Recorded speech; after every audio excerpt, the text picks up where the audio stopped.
организации конференции Маркон родилась из необходимости менять что-то в маркетинговых подходах в современной рекламе. И когда мы начали изучать эту тематику, мы увидели огромные возможности контент-маркетинга, которые достаточно слабо изучены в нашей стране. И, собственно, в этом году был побит рекорд. Количество участников составило более 65. Из 4 стран приехали люди. Я надеюсь, что тема контент-маркетинга, как и конференции в целом, будет только развиваться и выявлять дополнительный интерес в нашей стране. Ну, конечно же, основные тренды современного маркетинга связаны с диджиталом. И здесь, конечно, хотелось бы упомянуть значимость социальных сетей и все, что связано с этим направлением. Многие клиенты пробуют, экспериментируют с таким направлением, как программатик. Считаю, что одно из самых перспективных на рынке. Недооцененным считаю email-маркетинг как один из основных инструментов для достижения цели в точной аудитории. Ну и, конечно же, все, что связано с базами данных.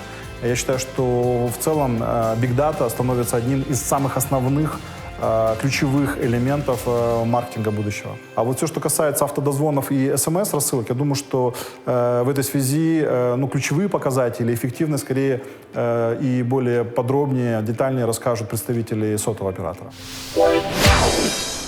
Добрый день, меня зовут Рима Суендукова, я с компании eSell, и я помогу вам выбрать оптимальный инструмент для продвижения вашего бизнеса.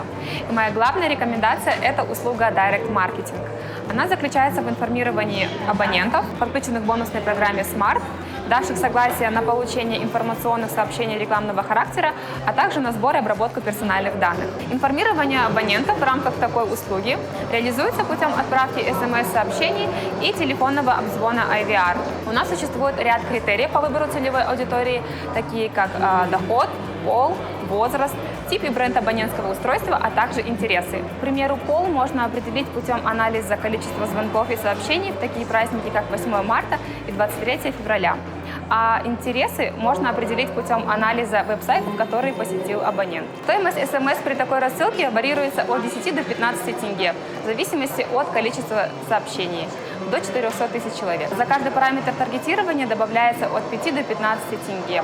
По окончании рекламной кампании вы получаете детализированный отчет с указанием количества доставленных сообщений.